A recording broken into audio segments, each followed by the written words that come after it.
Hello दोस्तों, स्वागत है आपका अपने यूट्यूब चैनल गोयल मैट्रिक्स पर। चैनल पर पहली बार आए हैं, सब्सक्राइब कर लीजिएगा, साथ ही बेल आइकन को प्रेस जरूर करिएगा जिससे नोटिफिकेशन आपके पास समय से पहुंच जाए। तो आज की जो वीडियो है इसमें आपके ring theory and linear algebra 1 के 15 क्वेश्चंस रहेंगे, यानी कि 16 से लेके 30 तक के। इससे पहले जो भी क्वेश्चंस थे मैंने लास्ट वाली वीडियो में करा दिए थे, उनको आप देख लीजिएगा। एंड उससे पहले कैलकुलस, अलजेब्रा, मैट्रिक स्पेस सभी के मैं 50-50 क्वेश्चंस करा चुकी हूँ। एंड इससे अलग भी देखने तो प्लेलिस्ट बनी हुई है, काफी सारे क्वेश्चंस आपको उधर मिल जाएंगे। तो आइए चलिए फिर स्टार्ट कर देते हैं। तो ये क्वेश्चन नंबर 16 आपके सामने है।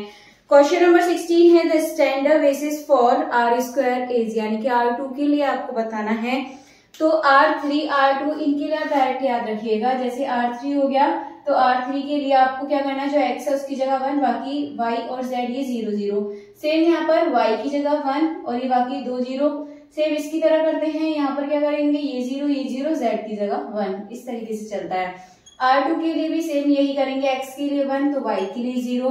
देन इसमें हम क्या करेंगे, जो X है उसको 0 दिखाएंगे तो Y को 1। तो इस तरीके से आप सिंपली इसको लिख सकते हैं, आसान है।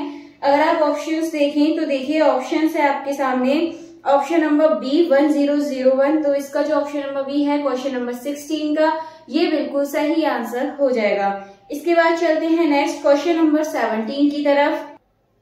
क्वेश्चन नंबर 17 आपके सामने है। वेक्टर आपको दे रखे हैं 1001 R2, ये क्या होंगे, अलाइन, अप्लेन, अपॉइंट या फिर जीरो वेक्टर। तो इसके लिए आप याद रखिएगा ये कैसे होंगे, अप्लेन, यानी कि जो ऑप्शन नंबर बी है ये इसका बिल्कुल सही आंसर हो जाएगा। एंड आगे के जो क्वेश्चंस हैं थ्योरी बेस्ड आपको मिलने वाले हैं, डायरेक्टली आप इनका आंसर बता सकते हैं। चलिए इसके बाद क्वेश्चन नंबर 18।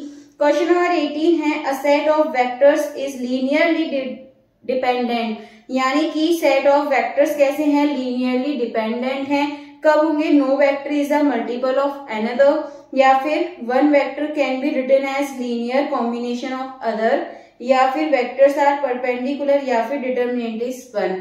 तो इसके लिए आपको याद रखना है जो ऑप्शन नंबर बी है, one vector can be written as linear combination of other. तो ये आपको इसका आंसर याद रखना है। तो ऑप्शन नंबर बी इसका बिल्कुल सही आंसर हो जाएगा। नेक्स्ट क्वेश्चन है आपके सामने। नेक्स्ट क्वेश्चन देखिए, क्वेश्चन नंबर 18। अच्छा, क्वेश्चन नंबर 18 हो चुका है, चलेंगे क्वेश्चन नंबर 19 की तरफ। क्वेश्चन नंबर 19 है the kernel of a linear transformation is, जो लीनियर ट्रांसफॉर्मेशन का कर्नल होता है वो कैसा होगा, ऑलवेज 0, अ वेक्टर स्पेस, या फिर अ स्केलर, या फिर नॉट डिफाइंड। तो इसका आपको ध्यान रखना है, जो कर्नल होता है लीनियर ट्रांसफॉर्मेशन का ये एक वेक्टर स्पेस होता है। तो जो ऑप्शन नंबर बी है अ वेक्टर स्पेस, ये इसका बिल्कुल सही आंसर हो जाएगा। इसके बाद क्वेश्चन नंबर 20। तो क्वेश्चन नंबर 20 है if a linear transformation is 1 to 1 then its kernel is. यहाँ आपको बोला है इफ अ लीनियर ट्रांसफॉर्मेशन क्या है आपका 1 to 1 है, तो कर्नल कैसा होगा, जब 1 to 1 होता है तो कर्नल होगा आपका 0 वेक्टर ओनली। तो इसका जो ऑप्शन नंबर बी है ये इसका बिल्कुल सही आंसर हो जाएगा। एंड चलते हैं नेक्स्ट क्वेश्चन की तरफ। नेक्स्ट यानी कि क्वेश्चन नंबर 23। क्वेश्चन नंबर 23 है the rank of linear transformation equal, जो रैंक होती है लीनियर ट्रांसफॉर्मेशन की वो किसके इक्वल होती है, तो डायरेक्टली याद रखना है। ऑप्शन से the dimension of its kernel, या फिर the number of vector in basis, या फिर डायमेंशन ऑफ इमेज, या फिर 0। तो याद रखना है डायमेंशन ऑफ इमेज। तो जो इसका ऑप्शन नंबर सी है ये बिल्कुल सही आंसर हो जाएगा। इसके बाद नेक्स्ट है क्वेश्चन नंबर 22, ये थोड़ा सा सॉल्व करना पड़ेगा। क्वेश्चन नंबर 22 है विच इज लीनियर ट्रांसफॉर्मेशन, इनमें से कौन सा लीनियर ट्रांसफॉर्मेशन है। ऑप्शंस आपके सामने हैं, एक बार सभी ऑप्शंस को यहाँ पर देख लेते हैं और देख लेंगे इसका सही आंसर क्या होगा। ये आपका x² sin x एंड 3 आपका 3x और ये आपका log x। अब देखिए, अब आपको क्या करना होता है, इसको लिखना होता है tu प्लस tv और इक्वल दिखाना होता है इसको tu प्लस v। समझिए क्वेश्चन क्या कहना चाह रहा है, यानी कि आपको यहाँ पर जैसे x है तो आप x के साथ कुछ और कोएफिशिएंट ले लीजिए, जैसे y, x प्लस y का स्क्वायर, इस तरीके से ले लिया। देन इसके बाद मैं इसे नीचे सॉल्व कर देती हूँ। सबसे पहले x² के लिए करेंगे, तो x² u और v की फॉर्म में, तो हम इसे अगर अलग अलग लिखेंगे तो x² प्लस y² की फॉर्म में लिखेंगे। अगर इसको यहाँ पर लिखकर देखा है तो ये एक साथ लिखा जाएगा ब्रैकेट में, यानी कि x प्लस वाई का स्क्वायर, इस तरीके से। तो ये आपको पता है ये इसके इक्वल नहीं होगा, क्योंकि जब आप इसको ओपन करेंगे तो इसमें 2xy भी आएगा, लेकिन इसमें नहीं है, तो फर्स्ट ऑप्शन इसका ये नहीं होगा। सेकंड है साइन एक्स, साइन एक्स को भी देख लीजिए। साइन यहाँ पर क्या है x है, तो इसको आप अलग अलग लिखिए, sine x plus sine Y.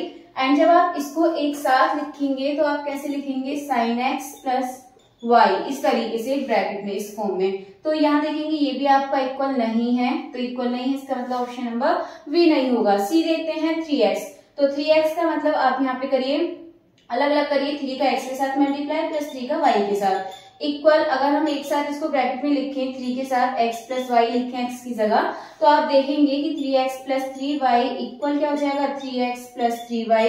तो ये आपका क्या है, ये सही हो जाएगा, बाकी ऑप्शंस आपके कैसे हैं, गलत हो जाएंगे। तो ऑप्शन नंबर सी सही हो जाएगा। बाकी log x का आपको पता है, अगर आप एक साथ लिखेंगे तो log x प्लस वाई, और अगर अलग अलग लिखेंगे तो log x plus log y होता है। तो ये तो आपका बिल्कुल भी इक्वल नहीं होगा आपस में, तो जो ऑप्शन नंबर सी है ये सही हो जाएगा। इसी तरीके का एक क्वेश्चन मैं आपको करने के लिए देने वाली हूँ। अगर इसका ऑप्शन देखेंगे आप, ऑप्शन नंबर सी 3x, ये इसका बिल्कुल सही आंसर हो जाएगा। नेक्स्ट चलते हैं, नेक्स्ट है question number 23, the identity map is, यानी कि आपको बताना है द आइडेंटिटी मैप इज, जो आइडेंटिटी होती है मैप की वो हमेशा क्या होती है। तो ऑप्शंस आपके सामने हैं। इसका जो ऑप्शन है देखिए, नॉन लीनियर, ऑलवेज इन्वर्टिबल, या फिर ऑलवेज जीरो, या फिर नॉट डिफाइंड। तो आपको ध्यान रखना है ऑलवेज इन्वर्टिबल, ये इसका बिल्कुल सही आंसर हो जाएगा। इसके बाद नेक्स्ट है question number 24, the rank nullity theorem state, ये क्या थ्योरम है, मतलब क्या स्टेटमेंट है इसका। तो रैंक इज इक्वल टू दे रखा है आपको, आप देखेंगे ये DSSP में लास्ट टाइम पूछा हुआ क्वेश्चन है, इस तरीके के पूछे जाते हैं क्वेश्चन। तो आप डायरेक्टली देख लीजिए, इसका जो ऑप्शन नंबर बी है ये बिल्कुल सही है, तो आप इसको याद रख लीजिएगा। V is equal to rank plus nullity होता है, तो ऑप्शन नंबर बी इसका बिल्कुल सही आंसर हो जाएगा। नेक्स्ट है question number 25, which of the following map is, इसमें अब नॉट लीनियर पूछा है, यानी कि ये जो क्वेश्चन किया था इसमें लीनियर पूछा था, अब नॉट लीनियर पूछा है। तो वैसे तो आप इसके अकॉर्डिंग बता सकते हैं आसानी से, बाकी इसका जो सही आंसर है कमेंट बॉक्स में बता दीजिएगा कि इस क्वेश्चन का सही आंसर क्या है। चलिए इसके बाद क्वेश्चन नंबर 26 देखते हैं। क्वेश्चन नंबर 26 है, a vector space over F must, यानी कि वेक्टर स्पेस क्या होना चाहिए, have a finite number of vector, या फिर कंटेन्स ओनली 0 वेक्टर, या फिर ओबे 8 एक्सियोम्स, या फिर हैव स्केलर मल्टीप्लिकेशन ओनली। तो इसका आपको ध्यान रखना है, a vector space over must क्या करना चाहिए, जो 8 एक्सियोम्स है पूरी, यानी कि जो 8 यहाँ पर एक्सियोम्स दे रखी हैं उनका पालन, यानी कि उन्हें फॉलो करना चाहिए। तो ऑप्शन नंबर सी इसका बिल्कुल सही आंसर हो जाएगा। नेक्स्ट है question number 27, which of these forms of field, field बताने के लिए आपको पता होना चाहिए, जैसे Z5 है, Z6 है, Z10 है, इवन इंटीजर। तो यहाँ पर ये जो होते हैं ये आपके प्राइम में होते हैं, ये आपको ध्यान रखना है। अगर आप 5 देखेंगे तो कैसा है, ये आपका प्राइम है, लेकिन 6, 10 एंड इवन इंटीजर्स ये प्राइम में नहीं आते हैं। तो जो ऑप्शन नंबर ए है Z5, ये इसका बिल्कुल सही आंसर हो जाएगा। नेक्स्ट है, इन vector space scalar multiplication is defined between, किसके बीच डिफाइंड होता है, 2 वेक्टर के बीच, या फिर a scalar and a scalar, या फिर a scalar and a vector, या फिर a vector and a matrix. तो आपको ध्यान रखना है, ये होता है a scalar and a vector. तो जो ऑप्शन नंबर सी है ये सही हो जाएगा, स्केलर एंड अ वेक्टर। तो ऑप्शन नंबर सी इसका बिल्कुल करेक्ट आंसर है। इसके बाद चलते हैं नेक्स्ट क्वेश्चन की तरफ। नेक्स्ट यानी कि क्वेश्चन नंबर 29। क्वेश्चन नंबर 29 है, the image of a linear map is, जो इमेज होती है लीनियर मैप की वो कैसी होती है। ऑप्शंस आपके सामने हैं, फटाफट से देखिएगा। ऑलवेज द फुल कोडोमेन, या फिर अ सब स्पेस ऑफ कोडोमेन, या फिर कर्नल, या फिर लीनियरली इंडिपेंडेंट सेट। तो जो इसका ऑप्शन नंबर बी है, अ सब स्पेस ऑफ कोडोमेन, ये बिल्कुल सही आंसर हो जाएगा। इसके बाद चलते हैं लास्ट यानी कि क्वेश्चन नंबर 30 की तरफ, which is not a property of ring multiplication. तो ये आपको भी पता है, रिंग मल्टीप्लीकेशन के लिए इनमें से कौन सी प्रॉपर्टी नहीं होती, एसोसिएटिव तो होती है, डिस्ट्रीब्यूटिव ओवर एडिशन ये भी होती है, क्लोजर भी होती है, लेकिन जो यहाँ पे कॉम्यूटेटिव है ये वाली नहीं होती है। तो इस हिसाब से इसका जो ऑप्शन नंबर बी है ये बिल्कुल सही आंसर हो जाएगा।